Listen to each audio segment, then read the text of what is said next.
যারা যুদ্ধে গিয়ে জীবন দেয় তাদের কি বলে? শহীদ। যারা যুদ্ধে গিয়ে বিজয়ী হয়ে ফিরে আসে তাদের কি বলে?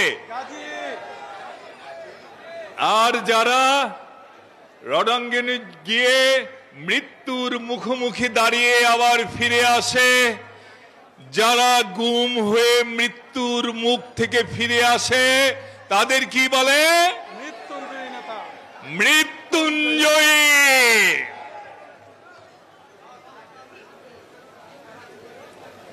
উনি যখন বক্তব্য রাখেন, উনি যেভাবে বক্তব্য রাখেন, আমার কেন জানি মনে হয় ওনার কণ্ঠ দিয়ে যেন এদেশের লক্ষ লক্ষ শহীদ সৈনিকরা কথা বলছে। বলিষ্ঠভাবে, শক্তভাবে উনি ওনার বক্তব্য যেভাবে উপস্থাপন করেন তা সারা দেশে সর্বস্তরের মানুষের কাছে প্রশংসিত হয়েছে। আমাদের স্থায়ী কমিটির সম্মানিত সদস্য, সাবেক মন্ত্রী, সাবেক এমপি, সাগর পারের সন্তান। সাগর পারে যারা বড় হয় তাদের আত্মাটাও অনেক বড় হয় সাগর দেখতে দেখতে। সাগর পারের সন্তান জনাব সালাউদ্দিন আহমেদ।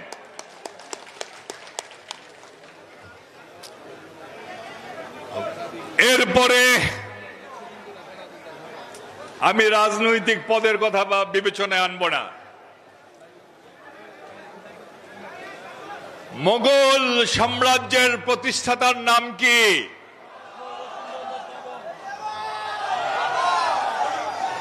প্রতিষ্ঠাতার নাম কি? আপনারা কি সেই বাবরকে দেখেছেন? সম্রাট বাবরকে আমরা দেখি নাই, কিন্তু নেত্রকোনার বাবরকে আমরা দেখেছি।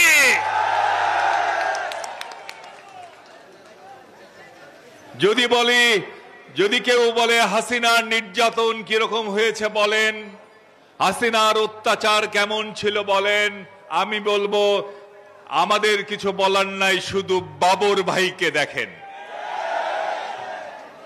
জীবনে প্রথমবার জেলখানা ঢুকেই 17 বছর না? আমরা এর মধ্যে কতবার গিয়েছি, এসেছি, কতবার বাবর ভাইয়ের সাথে দেখা হয়েছে, কতবার বাবর ভাই আমাদের তার রুমে বসিয়ে চা খাইয়েছেন, বিস্কিট খাইয়েছেন, কত সুখ দুঃখের কথা বলেছেন। আজ বাবর ভাইকে দেখলেই সেসব কথা মনে পড়ে। উপস্থিত আছেন আবার যেটা বললাম, ডাবল অ্যাকশন।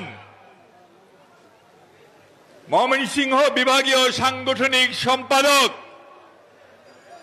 তার পচা সাবান দিয়ে সারা বাংলাদেশে যেমন কাপড় পরিষ্কার করেন, বিগত কয়েক বছর এই ময়মনসিংহের আনাচে কানাচে ঘুরে ঘুরে উনি আওয়ামী দালাল, আওয়ামী গুন্ডা পান্ডাদের পরিষ্কার করবার জন্য উনি লড়াই করে গেছেন। বিএনপির ময়মনসিংহ বিভাগীয় সাংগঠনিক সম্পাদক আমাদের শরীফুল আলম উপস্থিত আছেন। আমি সেদিন কলমাকান্দা সম্মেলনে গিয়েছিলাম, সেখানেও দেখেছি, আজকেও দেখেছি, ঢাকাতেও দেখি, এবং কলমাকান্দায় যে কথা বলেছি আজকেও সেই একই কথা বলবো। কামাল তুনে কামাল কিয়া ভাই। কি জনপ্রিয়তা সেখানে দেখে এসেছি কলমাকান্দায়। আজকেও আপনাদের যে হারে তার নাম বলার সাথে সাথেই যেভাবে আপনারা হাত তুলে তালি দিচ্ছেন, এবং ঢাকাতেও দেখেছি আইনজীবীদের মধ্যে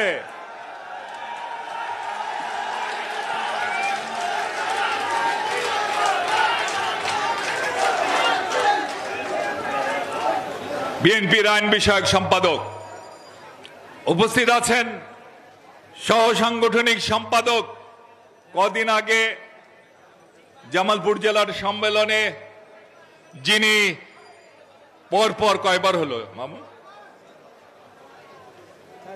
হ্যাট্রিক না, চতুর্থবার যিনি নির্বাচিত হয়েছেন,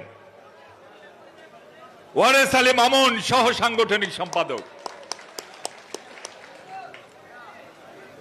আপনাদের নেত্রকোনা জেলার আরেক কৃতি সন্তান, আমি কিছু নাম বলবো যাদেরকে আমি আমার কেন্দ্রীয় রাজনীতিতে সব সময় আমি পেয়েছি আমার পাশে। তার মধ্যে একজন আব্দুল বারী ডানি সহ ধর্ম বিষয়ক সম্পাদক। আরো অনেকে আছেন, আমি একটু নাম বলি এখানে। এই যে রয়েল আছে, পাইলট আছে, শাওন আছে, মফিদুল আছে, রাসেল আছে, সোহাগ আছে। কার নাম বলতে কার নাম বাদ পড়ে যায়? ও খোরশেদ ভাইয়ের নাম। আরে বাবা, না বললে তো বিপদ, কারণ মামলা হলেই যাকে পেয়েছি আমাদের খোরশেদ ভাই, আপনাদের নেত্রকোনার কৃতি সন্তান। আমার সাথে ঢাকা থেকে এসেছে স্বেচ্ছাসেবক দল দক্ষিণের সাবেক সাধারণ সম্পাদক নজরুল ইসলাম নোমান সহ নেতৃবৃন্দ। বলেন, সম্মেলন, আজকের সম্মেলন তো হয়, সম্মেলন হওয়া নিয়ম। আমি সেদিনও মিটিং এ বলেছি যে দিনের পর রাত আসে, রাতের পর দিন আসে, একটা নিয়ম আছে না? নিয়ম তো আছে। তারপর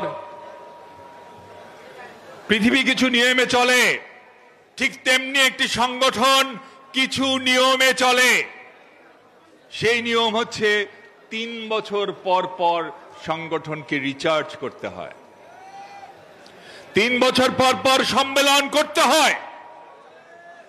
নতুন নেতৃত্ব আসে বা পুরনো নেতৃত্ব আসে, যাই আসুক, 3 বছর পর পর একটি ইউনিটে সম্মেলন হবে, তারপর নেতৃত্ব স্থাপিত হবে, আবার সংগঠন নতুন উদ্যমে পরিচালিত হবে। এবারের সম্মেলন নানা কারণে অত্যন্ত গুরুত্বপূর্ণ। তার কারণ সামনে দরজায় নক করছে। কি নক করছে? কি নক করছে? নির্বাচন দরজায় করাঘাত করছে। অনেকেই অনেক কথা বলবে, সেসবে কান দিবেন না। নির্বাচন যখন দরজায় করাঘাত করেছে, দরজার ভিতরে সে প্রবেশ করবেই। নদী যখন সমুদ্রের কাছে এসেছে, সমুদ্রে সে মিশবেই। ঠিক তেমনি নির্বাচনের যেমন তারিখ ঘোষিত হয়েছে, নির্বাচন বাংলাদেশে হবে। হবে না? সুতরাং এই নির্বাচনকে মোকাবেলা করবে এমন নেতৃত্ব আপনারা নির্বাচিত করবেন। ইনশাআল্লাহ জনগণের ভোটে এই নেত্রকোনা জেলার এমন কোন সিট থাকবে না যে সিটে ধানের শীষের বিজয় পতাকা উড়বে না। নির্বাচনে ইনশাআল্লাহ জনগণের ভোটে ধানের শীষের জোয়ার উঠবে বাংলাদেশে। নেত্রকোনাও তার বাইরে নয়। একটা সিটও যেন আমাদের হাত ছাড়া না হয়, এই জন্যে ভোটারদের কাছে যেতে হবে। এবং এই যে সম্মেলনের মাধ্যমে যে কমিটি হবে, সেই কমিটি থানায় থানায় প্রতিটি ইউনিটকে কাজে লাগিয়ে প্রমাণ করবেন এই নেত্রকোনা ধানের শীষের ঘাঁটি ছিল, আছে এবং আগামীতেও থাকবে ইনশাআল্লাহ। ঠিক আছে তো? ঠিক আছে তো? কথা দিলেন তো? জনগণের কাছে কাছে যাবেন তো? ভোটারদের কাছে কাছে যাবেন তো? হ্যাঁ, 15-16 বছর ভোটারদের কাছে কেউ যায় নাই। বিগত 15-16 বছর বাংলাদেশে ভোটারদের কোনো মূল্য ছিল না, মূল্য ছিল গুন্ডা পান্ডা মাস্তান যারা ভোট কেন্দ্রে গিয়ে সিল মেরেছে। লাইসেন্সধারী এবং লাইসেন্সবিহীন গুন্ডাদের মূল্য ছিল, জনগণের কোনো মূল্য ছিল না। আমরা সেই জনগণের হাতে আমরা ক্ষমতা ফিরিয়ে দেব। আমরা ওই কৃষকের কাছে গিয়ে বলবো, কৃষক ভাইটি আমার, তোমার কোনো মূল্য ছিল না 15 বছর, আমরা এসেছি তোমাকে তোমার ভোটের মূল্য ফিরিয়ে দিতে। কে বলেছে তুমি গরিব? শ্রমিক ভাইটা আমার, কে বলেছে তুমি গরিব? মজুর ভাইটা আমার, কে বলেছে তুমি গরিব? বাংলাদেশের সর্বোচ্চ ধনী যে, তার যে 1000 কোটি টাকার মালিক, তার যেমন একটি ভোট, তুমি গরিব কে বলছে তোমারও সেই একটি ভোট। তুমি 1000 কোটি টাকার মালিক। তুমি ভোট কেন্দ্রে যাবা, যে ভোট কেন্দ্র থেকে তোমাকে বারবার ফিরিয়ে দেওয়া হয়েছে, সেই ভোট কেন্দ্রে যাবা। আমরা জিয়ার সৈনিকরা তোমাকে পাহারা দেব, দেখব এবার কে তোমার ভোটাধিকার বঞ্চিত করে। যাকে খুশি তাকে ভোট দিবা, আমরা তোমার রায়কে মাথা পেতে নেওয়ার জন্য বসে আছি। জনগণের কাছে যান, বলেন আপনারাই ক্ষমতার উৎস, আপনারাই সকল ক্ষমতার উৎস।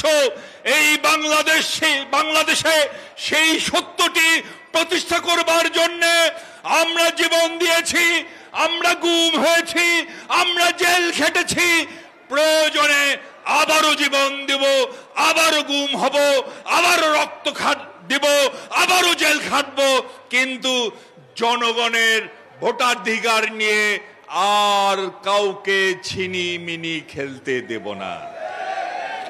সুতরাং ভোটের প্রস্তুতি নিন এবং আবার সেই প্রস্তুতিও রাখবেন, যদি ভোট নিয়ে আবারও কোনো রকম টালবাহানা করা হয়, এই নেত্রকোনায় তেমন নেতৃত্ব স্থাপন করবেন যারা ভোটের নেতৃত্ব দিবে। ঠিক একইভাবে ভোটকে যদি কোনো রকম ষড়যন্ত্র হয়, সেই ষড়যন্ত্র মোকাবেলার জন্য রাজপথে লড়াই করবার মতো শক্তি যাদের আছে তাদেরকে নেতৃত্বে প্রতিষ্ঠা করুন।